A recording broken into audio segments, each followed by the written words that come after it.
Mari kita mulai ibadah kita, jemaat diundang untuk bangkit berdiri.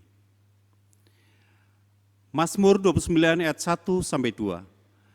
Kepada Tuhan, hai penghuni surgawi, kepada Tuhan sajalah kemuliaan dan kekuatan. Berilah kepada Tuhan kemuliaan namanya, sujudlah kepada Tuhan dengan beriaskan kekudusan. Pertolongan kita adalah dalam nama Tuhan yang menjadikan langit dan bumi. Dalam nama Allah Bapa, Putra, dan Roh Kudus, kita mulai kebaktian ini. Tuhan berada di bait sucinya.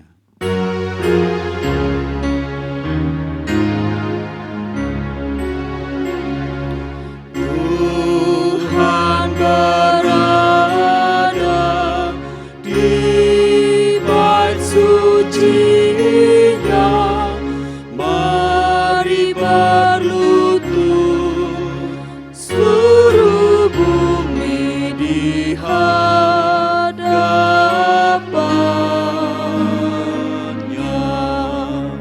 berdiam diri di hadapannya.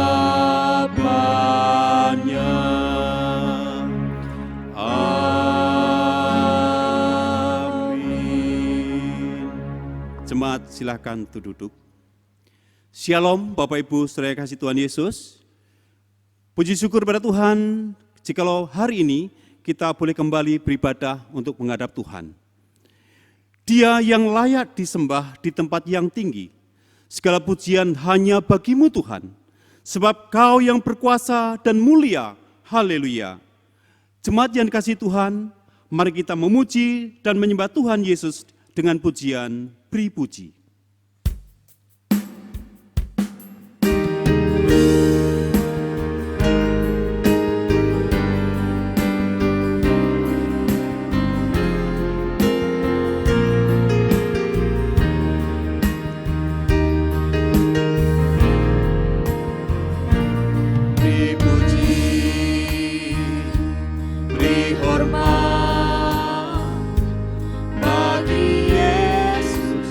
Duduk di tahta berkuasa mulia, segala bangsa kan datang menyembah. Haleluya, haleluya, kudus dan mulia namamu. Haleluya, haleluya, ku sembah Kau Yesus, ku sembah Kau. Haleluya, haleluya. Haleluya, haleluya, kudus dan mulia namamu. Haleluya,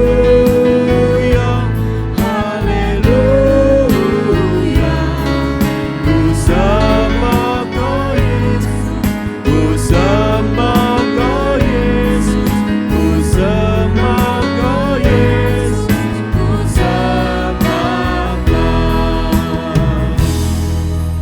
Mari kita berdoa. Tuhan Allah Bapa kami yang di surga, pada saat ini kami bersyukur ya Tuhan, karena Engkau memberkati kami dalam setiap kehidupan kami.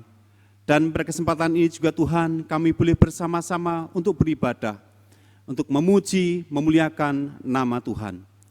Kiranya Tuhan memimpin dalam ibadah kami ini, dari awal hingga akhir. Biarlah berkat-berkat firman-Mu juga mengalir dalam kehidupan kami, sehingga menjadikan kekuatan bagi iman kami, agar hidup kami semakin sesuai dengan apa yang Tuhan kehendaki. Terima kasih Tuhan, di dalam nama Tuhan kami, Yesus Kristus, kami serahkan ibadah hari ini. Amin. Gloria Patri.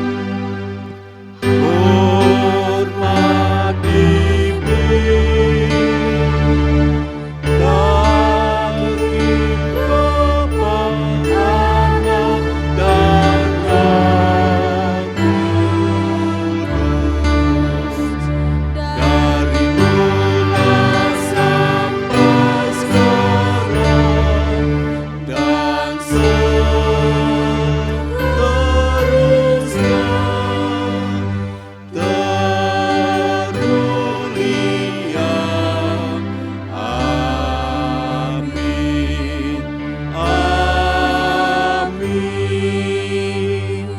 Jemaat dipersilakan untuk duduk.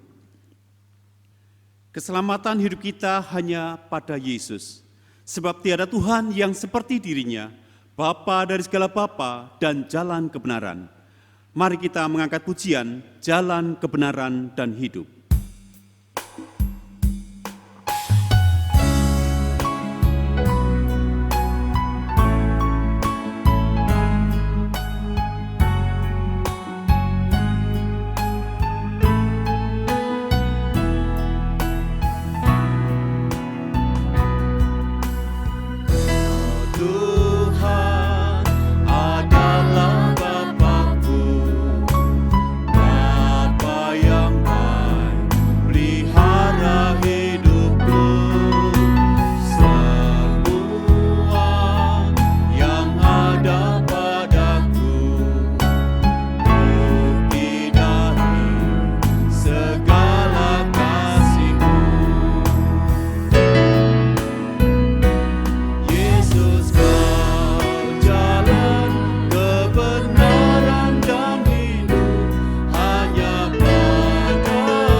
Marilah kita mengakui dosa kita di hadapan Tuhan yang Maha Tahu, Maha Kudus, dan Maha Pengampun. Karena firman Tuhan berjanji dalam Mazmur 32 ayat 5, "Dosaku kuberitahukan kepadamu, dan kesalahanku tidaklah kusembunyikan. Aku berkata, aku akan mengaku kepada Tuhan pelanggaran-pelanggaranku, dan Engkau mengampuni kesalahan karena dosaku." Jemaat dimohon untuk berdiri.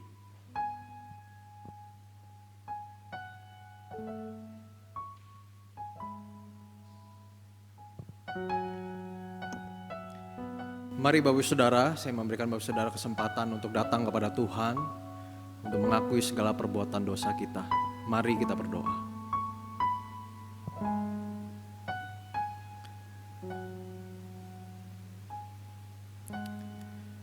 Ya Tuhan, kami sungguh menyadari ketika kami datang ke hadirat-Mu, Engkau Allah yang begitu kudus. Kami adalah ciptaan-Mu yang begitu hina ya Tuhan. Karena dosa-dosa kami sesungguhnya tidak pantas ya Tuhan untuk datang ke hadirat-Mu yang begitu kudus. Tapi kami bersyukur ya Tuhan, Engkau begitu mengasihi kami. Engkau memberikan anak-Mu yang tunggal, mati di atas kayu salib dan bangkit bagi setiap kami ya Tuhan.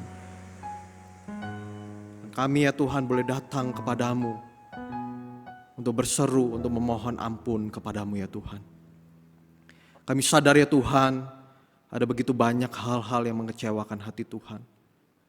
Lewat pikiran kami, tindakan kami ya Tuhan, hati yang tidak tertuju kepadamu. Biarlah ya Tuhan, kami tidak hanya sekedar mengakui akan perbuatan dosa kami, tapi kami mau sekali lagi komitmen di hadapan-Mu ya Tuhan. Ya Tuhan, bentuk hati kami, kuatkan hati kami ya Tuhan. Dan Engkau boleh tuntun setiap kami ya Tuhan, agar hidup kami hari lepas hari ya Tuhan, sungguh-sungguh boleh menyenangkan hati-Mu. Ya Tuhan, terima kasih untuk segala pengampunan yang Engkau berikan di dalam kehidupan kami. Kami tidak mau menyia-nyiakan itu ya Tuhan. Kami mau ya Tuhan menyambut anugerah-Mu ya Tuhan, dan berjalan di dalam jalan anugerah-Mu. Terima kasih ya Tuhan. Hanya di dalam nama Tuhan Yesus kami telah berdoa dan mengucap syukur. Amin. Bagi kita yang telah bertobat, mengakui dan bertekad meninggalkan dosa, marilah kita dengar janji Tuhan dari 1 Yohanes 2 ayat 12. Aku menulis kepadamu, hai anak-anak, sebab dosamu telah diampuni oleh karena namanya. Dan marilah kita dengar petunjuk hidup baru bagi kita yang telah diampuni oleh Tuhan dan menerima janji berkat-Nya. Efesus 4 ayat 23 sampai 24. Supaya kamu dibaharui di dalam roh dan pikiranmu dan mengenakan manusia baru yang telah diciptakan menurut kehendak Allah di dalam kebenaran dan kekudusan yang sesungguhnya. Jemaat dipersilakan duduk kembali. Terkadang kita melangkah di jalan yang salah, walau kita tahu akan hal itu. Bahkan kita menolak dan menentang akan kasih Tuhan. Untuk itu jemaat yang dikasihi Tuhan, mari kita sesali dan renungkan segala kesalahan kita di hadapan Tuhan dengan menaikkan pujian, Ku sesal terkenang dahulu.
Mari kita membuka Alkitab kita akan membaca bacaan pertanggapan yang diambil dari Matius 7 ayat 24 sampai 27. Matius 7 ayat 24 sampai 27, saya akan bacakan ayat yang genap, Bapak Ibu Saudara membacakan ayat yang ganjil, dan yang terakhir nanti kita baca bersama-sama. Setiap orang yang mendengar perkataanku ini dan melakukannya, ia sama dengan orang yang bijaksana yang mendirikan rumahnya di atas batu. Hujan dan datanglah banjir, lalu angin melanda rumah itu, tetapi rumah itu tidak rubuh sebab didirikan di atas batu. Tetapi setiap orang yang mendengar perkataanku ini dan tidak melakukannya, ia sama dengan orang yang bodoh yang mendirikan rumahnya di atas pasir bersama-sama. Kemudian turunlah hujan dan datanglah banjir, lalu angin melanda rumah itu, sehingga rubuhlah rumah itu dan hebatlah kerusakannya. Mari kita bersukacita karena iman kita telah dibenarkan oleh darah Kristus, sehingga dosa kita telah dihapuskan. Jemaat Tuhan, mari kita wujudkan rasa sukacita kita melalui pujian karena iman dibenarkan.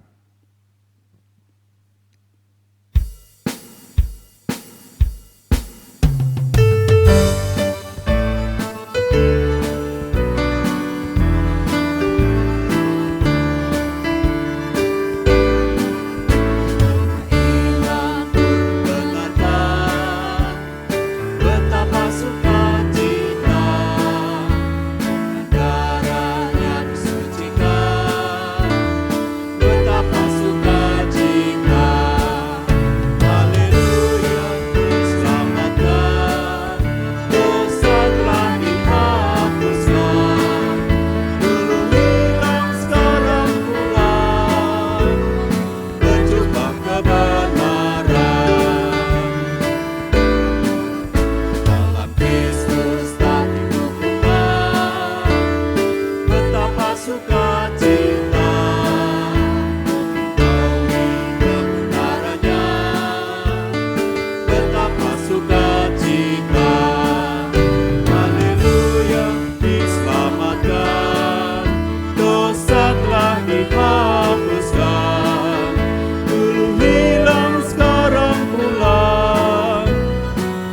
upah kebenaran.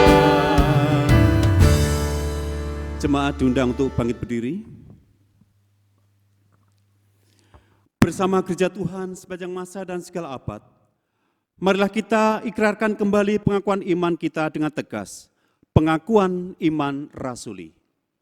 Aku percaya kepada Allah, Bapa yang Maha Kuasa, Khalik langit dan bumi, dan kepada Yesus Kristus, anaknya yang tunggal Tuhan kita, yang dikandung daripada Roh Kudus, lahir dari anak darah Maria, yang menderita sengsara di bawah pemerintahan Pontius Pilatus, disalibkan, mati dan dikuburkan, turun ke dalam kerajaan maut.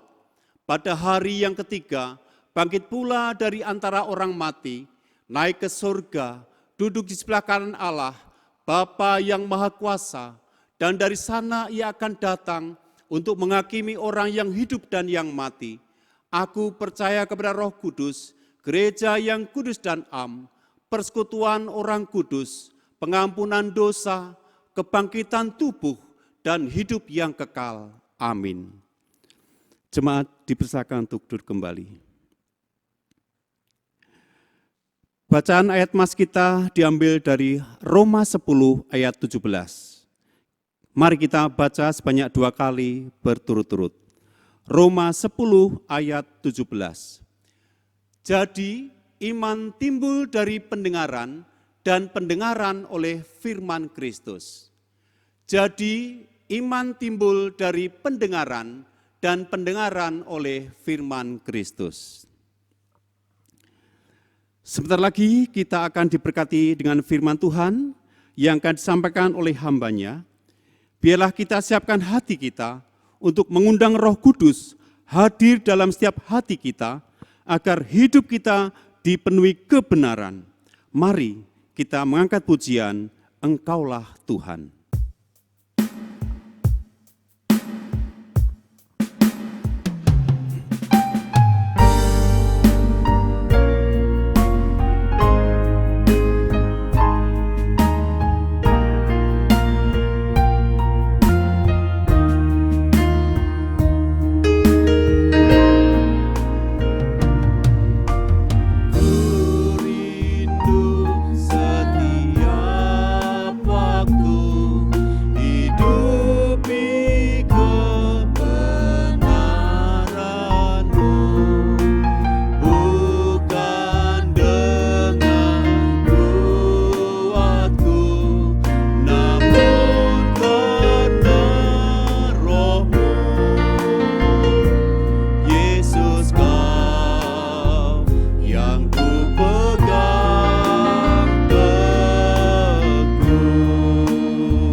Tuhan, Engkaulah Raja. Jemaat diundang untuk bangkit berdiri. Tuhan, Engkaulah Raja, berdaulat atas hidupku, ku berserah penuh.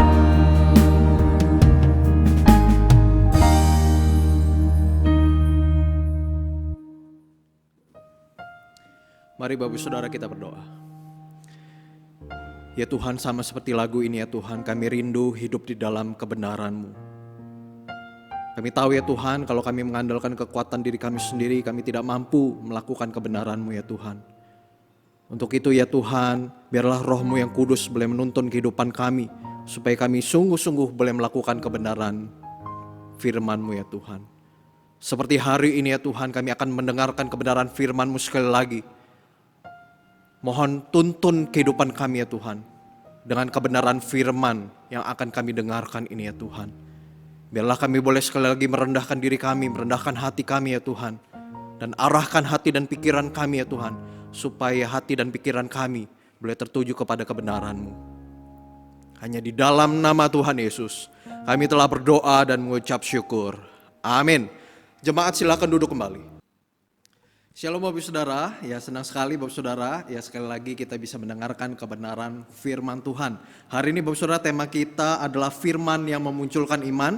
Mari saya mengajak Bapak Saudara untuk membaca di dalam Roma 10 ayat yang keempat sampai ayat yang ke-17. Roma 10 ayat yang keempat sampai ayat yang ke-17. Ya, jadi Bapak Saudara bisa membacanya nanti. Saya akan membacakannya di ayat yang ke-17-nya saja, karena ini menjadi penekanan di dalam khotbah saya hari ini. Saya akan membacakan di ayat yang ke-17, ya kita akan membahasnya dari ayat yang keempat sampai ayat yang ke-17. Saya akan membacakannya pada ayat yang ke-17. Roma 10 ayat yang ke-17. Jadi iman timbul dari pendengaran, dan pendengaran oleh firman Kristus. Sekali lagi, jadi iman timbul dari pendengaran, dan pendengaran oleh firman Kristus. Bapak Saudara, saya akan memulainya dengan sebuah ilustrasi, ya ada sebuah kisah lama Yahudi. Jadi Bapak Saudara, ada seorang pembuat sabun yang tidak percaya kepada Tuhan. Satu hari dia sedang berjalan bersama gurunya, bersama rabinya, dan kemudian dia berkata, dia menanyakan sesuatu. Ada sesuatu yang tidak bisa saya pahami. Kita telah memiliki agama ribuan tahun lamanya, tetapi dimanapun saya melihat, di situ ada kejahatan, ada korupsi, ada ketidakjujuran, ada ketidakadilan, ada kekerasan. Tampaknya agama tidak membuat dunia ini semakin baik. Jadi saya mau bertanya kepada guru, apa sebenarnya manfaat agama? Guru ini Bapak Saudara tidak menjawab dan kemudian mengajak seorang pembuat sabun ini untuk kemudian berjalan dan kemudian mendekati sebuah taman bermain anak-anak. Di sana dipenuhi dengan anak-anak yang sedang bermain, dan anak-anak Bapak Saudara kalau bermain itu wah pasti rame gitu ya. Dan itu dipenuhi dengan debu, mereka sedang bermain dengan tanah sangat kotor sekali. Dan kemudian guru ini berkata, ada sesuatu yang tidak saya pahami. Lihatlah anak-anak itu. Kita telah memiliki sabun selama ribuan tahun, tetapi anak-anak itu tetap saja kotor. Lantas apa manfaatnya sabun? Dan kemudian pembuat sabun itu menjawab, tetapi guru, tidak adil menyalahkan sabun untuk anak yang kotor ini. Sabun itu harus digunakan sebelum sabun dapat memenuhi tujuannya. Dan guru itu tersenyum dan berkata, tepat sekali. Jadi Bapak Saudara, dari ilustrasi ini secara sederhana, ini memperlihatkan kepada kita bahwa segala sesuatu yang tidak ditempatkan sebagaimana mestinya, maka ia pasti tidak akan memberikan dampak dan dia tidak akan memenuhi tujuan utamanya. Misalkan sabun Bapak Saudara, dia tidak akan memiliki fungsi apapun kalau sabun itu ditempatkan di kotak. Sabun itu akan memenuhi tujuan utamanya jika dia digunakan untuk membersihkan sesuatu. Dan dengan pengertian yang sama, mari kita bicara soal firman dan iman. Tema kita hari ini berbicara mengenai firman yang menimbulkan iman. Sebelum berbicara iman, maka kita harus memahami firman, bukan? Karena iman itu tidak mungkin timbul tanpa pengertian yang benar akan firman Tuhan. Iman itu tidak mungkin timbul tanpa pengertian yang benar akan firman Tuhan. Pertanyaan pentingnya adalah firman seperti apa yang kita hidupi. Firman seperti apa yang kita percayai selama ini. Bapak Saudara, pertanyaan-pertanyaan ini harus kita bisa jawab, bukan? Bapak Saudara, firman Tuhan tidak akan berfungsi maksimal dan kemudian memenuhi tujuannya jika kita tidak memahami dan kita tidak menghidupi firman Tuhan tersebut. Karena itu kita mesti cross check diri kita sendiri. Apakah hidup yang saya hidupi hari ini sesuai dengan kebenaran firman Tuhan? Jangan-jangan Bapak Saudara, iman yang kita yakini dan kita percayai itu tidak seperti apa kata firman Tuhan. Bapak Saudara, dalam Roma 10 ayat yang kedua sampai ayat yang ketiga, Paulus itu mengkritik orang-orang Yahudi. Orang-orang yang sungguh-sungguh, ya dikatakan sungguh-sungguh giat untuk Allah. Semangat melayaninya luar biasa. Mereka tampak sangat rohani. Mereka seakan-akan memiliki iman yang benar. Tetapi dikatakan tanpa pengertian yang benar. Dikatakan bahwa mereka sesungguhnya tidak mengenal kebenaran Allah. Mereka tidak tunduk kepada kebenaran Allah. Karena mereka berusaha mendirikan kebenaran versi mereka sendiri. Maka iman seperti apa yang kemudian mereka hidupi? Bapak Saudara, Paulus adalah orang Yahudi. Dia dulu juga pernah seperti orang-orang Yahudi itu. Sangat giat untuk Allah. Tapi tanpa pengertian yang benar akan kebenaran firman Tuhan. Bapak Saudara, mungkin Bapak Saudara pernah bertemu seorang petobat baru yang baru masuk gereja. Bapak Saudara, kalau petobat baru itu antusias. Ya, dia penasaran akan kebenaran firman Tuhan. Siapa Tuhan Yesus? Siapa Allah Tritunggal? Bagaimana kemudian firman Tuhan berbicara? Wah, apinya itu masih menyala-nyala. Semangat melayaninya luar biasa. Tetapi Bapak Saudara, kalau dia tidak memiliki pengertian yang benar mengenai firman Tuhan, maka dia pasti tidak akan mengalami pertumbuhan iman. Begitu pula bagi kita yang sudah lama mengikut Tuhan. Apakah durasi kita mengikut Tuhan itu berbanding terbalik dengan pengertian yang benar akan kebenaran firman Tuhan? Belum tentu, Bapak Saudara. Bapak Saudara, cukup banyak saya menemukan banyak orang Kristen yang sudah lama ikut Tuhan, tetapi Bapak Saudara, hidupnya, hikmatnya itu jauh daripada kebenaran firman Tuhan. Dan yang sering muncul adalah kebenaran yang mereka ciptakan sendiri.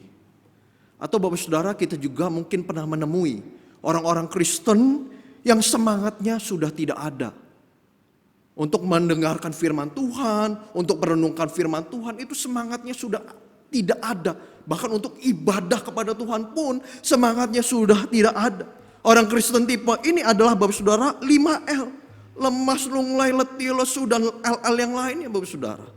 Atau Bapak Saudara, kita juga pernah menemui orang-orang Kristen yang mau enaknya saja. Pokoknya asal percaya kepada Tuhan, Tuhan pasti akan memberkati. Tuhan pasti akan memberikan keselamatan. Tetapi Bapak Saudara, dia tidak pernah mau kemudian melakukan kebenaran firman Tuhan. Untuk itu Bapak Saudara, mari kita lihat sebenarnya firman semacam apa yang harus kita percayai. Bapak Saudara, di ayat yang keempat, ya, Roma 10 ayat yang keempat, Paulus itu mengatakan, sebab Kristus adalah kegenapan hukum Taurat. Apa maksudnya? Bapak Saudara, hukum Taurat mula-mula diberikan kepada bangsa Israel supaya Israel itu dapat hidup kudus dan berkenan di hadapan Allah. Tetapi Israel itu gagal memenuhi tuntutan hukum Taurat.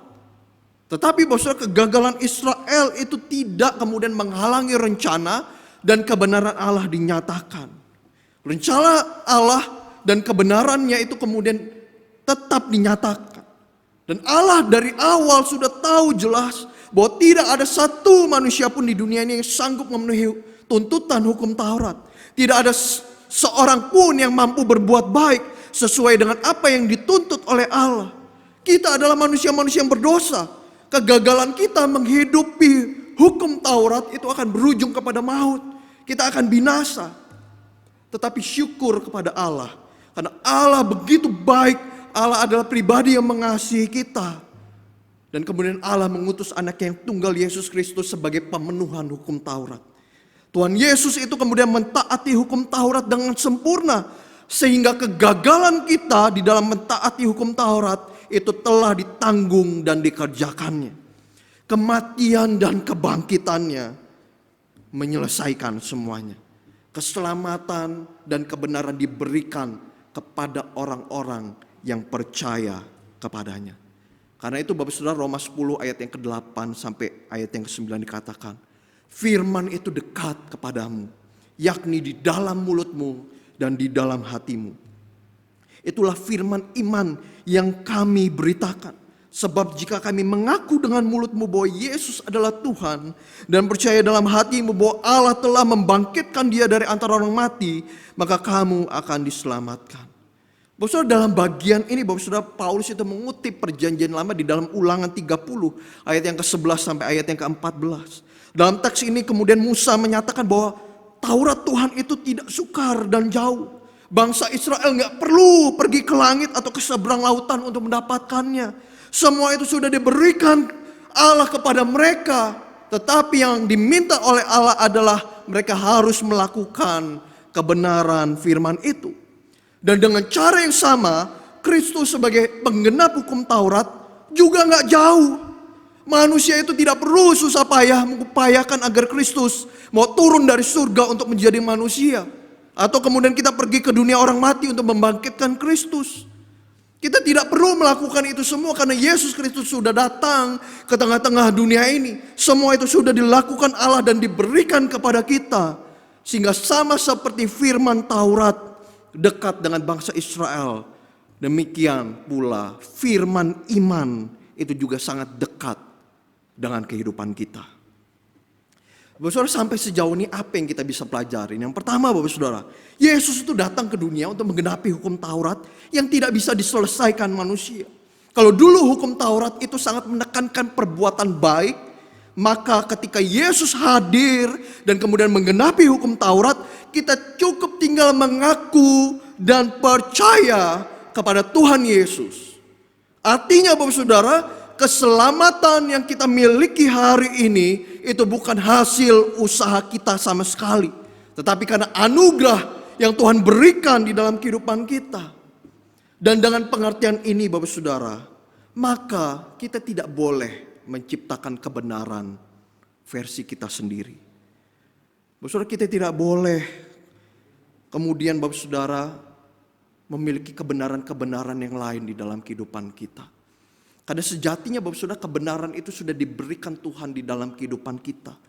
Karena kebenaran itu sudah diberikan di dalam kehidupan kita, maka kita harus tunduk kepada kebenaran itu sendiri dan diubahkan oleh kebenaran itu sendiri. Maka itu Bapak Saudara, firman itu dekat kepadamu, yakni di dalam mulutmu dan di dalam hatimu. Dan yang kedua Bapak Saudara, Yesus ini adalah Tuhan dan Juru Selamat. Kematian dan kebangkitannya membuktikan bahwa dialah Tuhan yang patut kita sembah. Bukan berarti dulu Tuhan Yesus itu bukan Tuhan. Dari awal dia adalah Tuhan. Tetapi kematian dan kebangkitannya itu ingin membuktikan bahwa Tuhan begitu serius, begitu concern untuk mengasihi kita, untuk membawa kita balik kepadanya, untuk membawa kita beriman dan percaya kepadanya. Kalau Tuhan begitu serius Bapak Saudara, maka kita harus juga serius untuk mendengarkan kebenaran firman Tuhan, untuk melakukan kebenaran firman Tuhan. Kalau orang Yahudi saja Bapak Saudara dikatakan sangat giat untuk Allah, padahal mereka melakukan sesuatu yang tidak benar. Untuk sesuatu yang tidak benar saja mereka semangat luar biasa. Apalagi kita sekarang sudah tahu kebenaran itu apa. Maka itu Bapak Saudara, kita harus semangat. Kita harus antusias. Kita harus rindu mendengarkan kebenaran firman Tuhan dan melakukan kebenaran firman Tuhan itu di dalam kehidupan kita. Bapak Saudara, kebenaran itu dekat sekali di dalam kehidupan kita. Tetapi yang dekat ini belum tentu kita percayai. Yang dekat ini bahkan bisa menjadi yang paling jauh di dalam kehidupan kita. Karena sesungguhnya mungkin kita menolak kebenaran firman Tuhan itu. Kita nggak mau melakukan kebenaran firman Tuhan itu. Kita merasa sulit dengan kebenaran firman Tuhan itu. Banyak aturan ini dan itu yang membatasi kita. Sehingga kemudian kita tidak menjadi orang-orang yang bebas. Padahal Bapak Saudara, kita harus melakukan kebenaran firman Tuhan itu di dalam kehidupan kita. Bapak Saudara, firman yang benar itu harusnya selalu memunculkan iman yang benar. Tetapi ketika firman yang benar itu sudah diberikan bagi kita, kenapa Bapak Saudara banyak orang percaya tidak berubah hidupnya? Yang muncul bukanlah iman. Yang muncul itu lebih kepada penyangkalan dan ketidakterimaan terhadap firman Tuhan. Lantas apa problem terbesar kita? Bapak Saudara, Paulus 2 kali mengatakan di dalam Roma 10 bahwa percaya kepada firman itu harus diafirmasi oleh hati. Iman yang sejati itu dimulai dari hati. dan kemudian diakui oleh mulut kita. Apa maksudnya? Yang pertama Bapak Saudara, iman itu bersifat internal. Di Alkitab banyak sekali dicatat orang yang beriman tanda kutip, tapi hatinya jauh daripada kebenaran. Maka itu Bapak Saudara dibutuhkan hati yang mau dibentuk, hati yang mau diajar, dibutuhkan hati yang mau diisi dan diubahkan kebenaran firman Tuhan. Kita tidak mengisi hati kita dengan kebenaran-kebenaran yang lain. Kita kemudian merelakan hati kita untuk diisi oleh kebenaran firman Tuhan itu. Bapak Saudara, iman yang bukan bersumber dari hati itu tidak lebih dari sekedar kemunafikan yang menipu diri kita sendiri dan orang lain.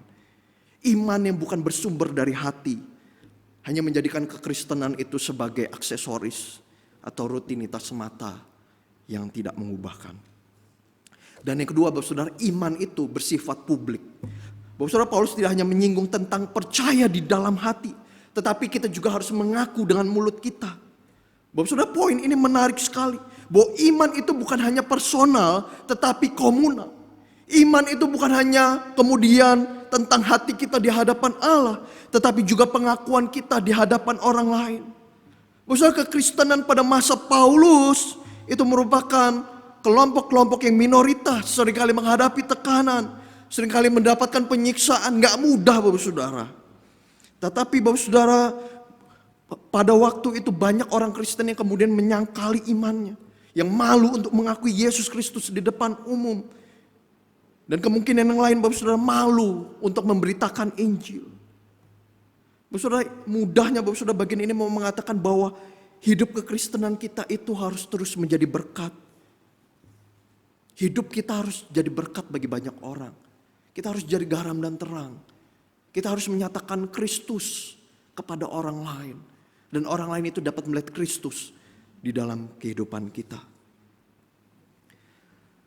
Dan yang ketiga Bapak Saudara, untuk menjaga dua hal ini Bapak Saudara, hati dan mulut kita, maka kita gak bisa mengandalkan kekuatan diri kita sendiri. Hikmat kita sungguh terbatas. Untuk itu kita butuh pertolongan Tuhan. Kita butuh kekuatan Tuhan untuk kita bisa merelakan hati kita, untuk kita kemudian bisa mengatakan dengan mulut kita bahwa kita punya Tuhan yang hidup, Tuhan Yesus Kristus yang mati dan bangkit untuk kita. Bapak Saudara, firman yang benar itu selalu memunculkan iman yang benar. Bahkan Bapak Saudara memunculkan tindakan dan perbuatan yang memuliakan Tuhan. Adakah kita seperti apa yang Paulus katakan? Jadi iman timbul dari pendengaran dan pendengaran oleh firman Kristus. Adakah Bapak Saudara kita memberikan perhatian kita, kita menaruh pikiran kita meletakkan hati kita benar-benar semangat, kita antusias untuk kemudian mendengarkan dan melakukan firman Tuhan itu di dalam kehidupan kita. Bapak Saudara, Tuhan begitu semangat untuk mengasihi kita, untuk memberitahu kebenaran di dalam kehidupan kita. Sudah seharusnya Bapak Saudara, kita memberikan telinga kita memberikan hati kita memberikan seluruh hidup kita untuk dibentuk, untuk diajar oleh kebenaran firman Tuhan. Karena firman yang benar akan menghasilkan iman yang benar. Mari kita berdoa. Ya Tuhan, terima kasih ya Tuhan, kebenaran firman-Mu mengajarkan kami pada hari ini ya Tuhan, akan pentingnya kebenaran firman Tuhan yang kami hidupi ini. Mungkin selama ini ya Tuhan, kami seringkali menolak firman Tuhan. Kami tidak mau dengar firman Tuhan. Kami mau yang enak-enaknya saja. Kami gak mau sulit-sulitnya ya Tuhan. Tapi firman Tuhan yang dinyatakan adalah kebenaran yang harus kita lakukan. Biarlah ya Tuhan, Engkau memberikan kami hati. Memberikan kami kemampuan dan kemauan. Untuk boleh mendengarkan dengan serius. Untuk mendengarkan dengan antusias, mendengarkan dengan semangat, bahkan melakukan kebenaran firman Tuhan itu di dalam kehidupan kami. Bantu kami ya Tuhan. Kami seringkali ya Tuhan mendirikan kebenaran versi diri kami sendiri. Kami tidak mau diatur oleh kebenaran-Mu ya Tuhan. Tapi firman Tuhan hari ini jelas bahwa kebenaran-Mu adalah kebenaran yang murni, kebenaran yang sejati, yang bisa mengubahkan kehidupan kami seutuhnya. Terima kasih ya Tuhan untuk kebenaran firman-Mu. Hanya di dalam nama Tuhan Yesus kami telah berdoa dan mengucap syukur. Amin. Jemaat silakan bangkit berdiri, kita akan masuk di dalam doa-doa syafaat. Yang pertama Bapak Saudara kita berdoa untuk jemaat-jemaat kita yang mengalami kelemahan tubuh. Kita berdoa untuk saudari Lita, biarlah Tuhan juga menolong di dalam proses kemoterapinya. Biarlah Tuhan juga memberikan kekuatan, menyatakan mukjizat kesembuhan untuk Lita. Kita juga berdoa untuk Ko Seng Tai ya, dan kita berdoa supaya Tuhan juga tolong untuk proses cuci darahnya yang harus dilakukan terus-menerus. Biarlah Ko Seng Tai juga diberikan kekuatan oleh Tuhan. Kita juga berdoa untuk Ibu Devita. Kita juga tidak henti-hentinya berdoa supaya juga Tuhan tolong untuk kondisi ginjalnya. Biarlah Tuhan yang juga memulihkan. Dan kita juga bersyukur untuk Bapak Denny yang sudah diperiksa di Jakarta dan boleh ada hasil yang baik. Kita berdoa untuk kesehatannya, untuk pemulihannya. Biarlah Tuhan juga boleh memulihkan sakit penyakitnya. Kita juga berdoakan untuk Ko Hasan, untuk pemulihan sakit di punggung. Kita juga berdoa untuk Ibu Nyoman, di mana kakinya sering kesemutan. Dan kita juga doakan jemaat-jemaat lain yang juga mengalami sakit penyakit. Dan yang selanjutnya Bapak Saudara kita doakan untuk bangsa Indonesia. Kita tahu Bapak Saudara kondisi hari ini lagi gaduh, lagi rusuh Bapak Saudara ya, karena Omnibus Law. Biarlah Tuhan juga tolong jaga keamanan gitu ya, dan Tuhan juga tolong untuk pemerintah. Biarlah pemerintah juga boleh memberikan pengertian-pengertian, boleh memiliki hikmat-hikmat sehingga kerusuhan tidak terjadi. Kita juga berdoa untuk penemuan vaksin, ya finalisasi vaksin. Kita rindu Bapak Saudara ya, kita boleh menerima vaksin secepat mungkin supaya kita bisa kemudian beraktivitas seperti biasa.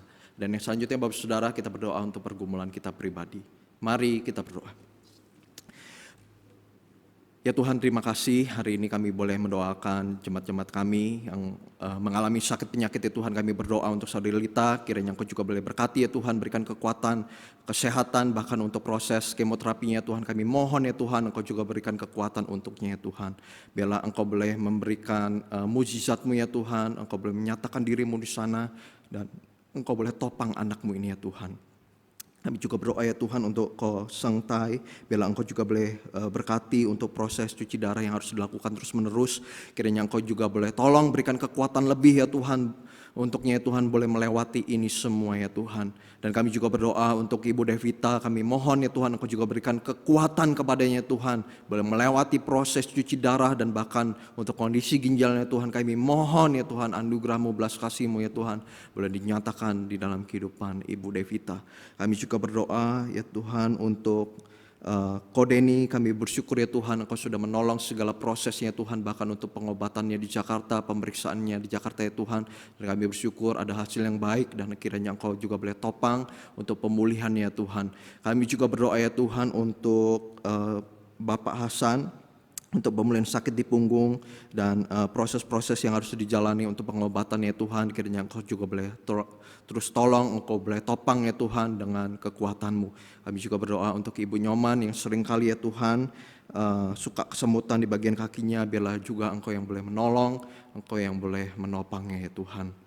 Kami juga berdoa bagi jemaat-jemaat-Mu yang mengalami kelemahan tubuh dimanapun mereka berada ya Tuhan. Engkau Allah yang tahu ya Tuhan, dan Engkau yang boleh menyatakan anugerah mukjizat-Mu ya Tuhan. Ya Tuhan, kami juga berdoa bagi bangsa dan negara ini ya Tuhan. Kami tahu ya Tuhan, waktu-waktu ini kami melihat begitu banyak kekacauan di mana-mana.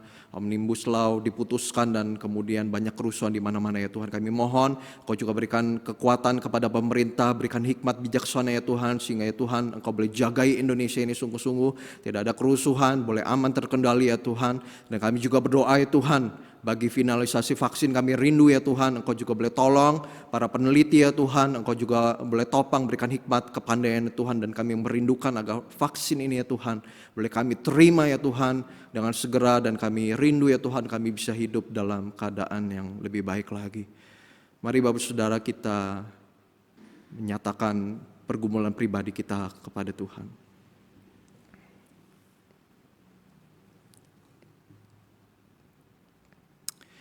Ya Tuhan, kami sadar kami begitu lemah. Untuk itulah kami butuh kekuatan Tuhan, kami butuh pertolongan Tuhan. Biarlah doa-doa yang kami naikkan ini Engkau boleh jawab sesuai dengan waktu Tuhan, karena waktu Tuhan adalah waktu yang terbaik. Mari Bapak Saudara, kita akan mengakhiri doa-doa syafaat kita dengan doa yang diajarkan oleh Tuhan Yesus, doa Bapa kami. Bapa kami yang ada di surga, dikuduskanlah namamu, datanglah kerajaanmu, jadilah kehendak-Mu di bumi seperti di surga. Berikanlah kami pada hari ini makanan kami yang secukupnya, dan ampunilah kami akan kesalahan kami, seperti kami juga mengampuni orang yang bersalah kepada kami. Dan janganlah membawa kami ke dalam pencobaan, tetapi lepaskanlah kami daripada yang jahat, karena Engkaulah yang punya kerajaan dan kuasa dan kemuliaan sampai selama-lamanya. Amin. Jemaat silakan duduk kembali. Warta jemaat minggu ini, yang pertama, minggu ini adalah minggu kedua, maka persembahan dijalankan 2 kali, yaitu untuk kas umum dan pembelian kendaraan. Majelis mengucapkan terima kasih kepada seluruh jemaat yang terus mendukung gereja Tuhan melalui persembahannya, baik melalui amplop yang telah dimasukkan ke dalam kotak ataupun transfer melalui rekening gereja. Marilah kita memberi dengan sukacita dan sesuai dengan berkat Tuhan. Kiranya Tuhan Yesus memberkati jemaat sekalian. Yang kedua, majelis dan jemaat mengucapkan terima kasih kepada Bapak Daniel Krestabelwi yang telah mempersembahkan 100 buah bracket untuk masker. Tuhan Yesus memberkati keluarga, pekerjaan, dan pelayanannya. Yang ketiga, bagi setiap jemaat yang akan mengikuti ibadah di gereja, maka diharuskan mengikuti protokol kesehatan dan mendaftarkan diri setiap kali akan beribadah kepada TU Gereja, yaitu Ibu Lani. Jika sudah mendaftar namun tidak bisa hadir, maka harus segera memberitahukannya kepada TU Gereja paling lambat hari Sabtu pukul 12.00 waktu Indonesia Barat. Kuota untuk setiap kebaktian umum adalah 50 orang.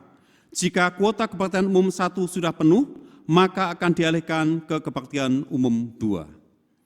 Warta yang keempat, majelis dan jemaat mengucapkan selamat berbahagia kepada yang berulang tahun pada tanggal 5 sampai dengan 11 Oktober 2020, yaitu Willy Triokta Chandra, Ibu Rovina Dwie, Ibu Herlina, Fiorena Madeline Yau, Jason Alexander Xavier, Fiska Oktaviani, Bapak Jospen Siregar, Bapak Stefanus Beni Nicholas, Bapak Edi Suwito dari Bekri, Ibu Wong Sun Kyo, Ibu Ratnawati, Ibu Yatina, dan Bapak Yoel Endrik Sandati.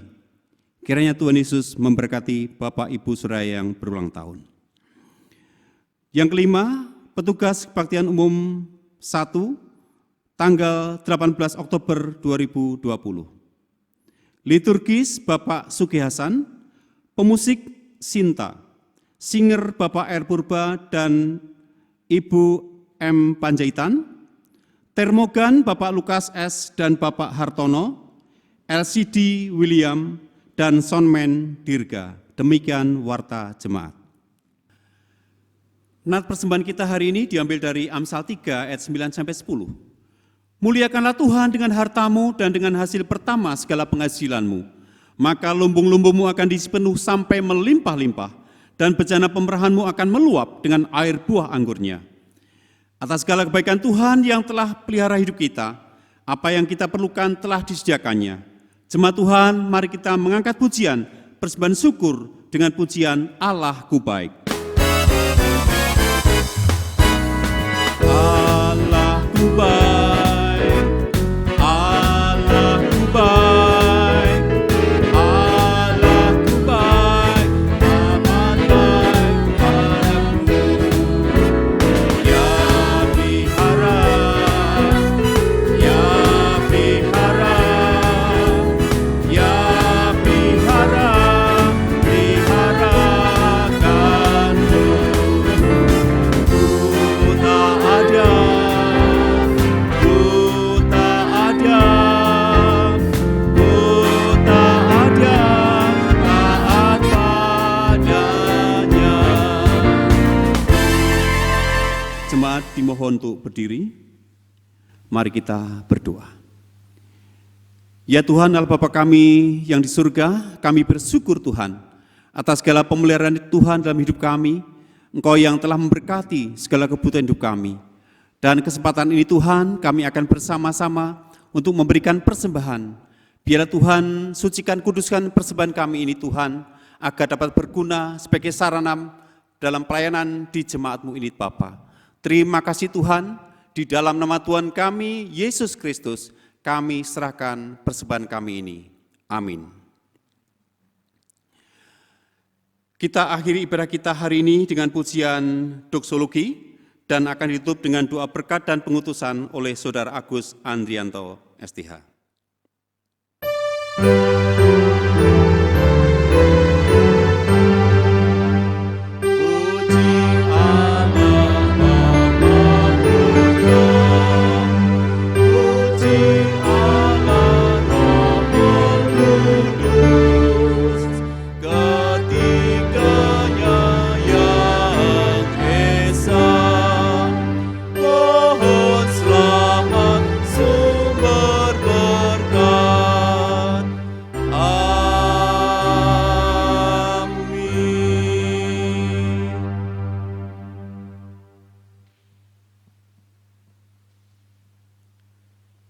Mari Bapak Saudara kita berdoa. Ya Tuhan, terima kasih karena Engkau sudah memberkati kami di dalam ibadah kami hari ini. Kami sudah memuji Tuhan, kami sudah mendengarkan akan kebenaran firman-Mu. Biarlah firman-Mu yang benar itu ya Tuhan boleh mengubahkan kehidupan kami, sehingga pada akhirnya kami memiliki iman yang benar. Bapak Saudara, terimalah berkat yang daripada Tuhan. Damai sejahtera dari Allah Bapa, cinta kasih dari Tuhan Yesus Kristus, kekuatan penghiburan pertolongan dari Allah Roh Kudus, boleh menyertai kita, boleh memberkati kita dari saat ini sampai selama-lamanya. Amin.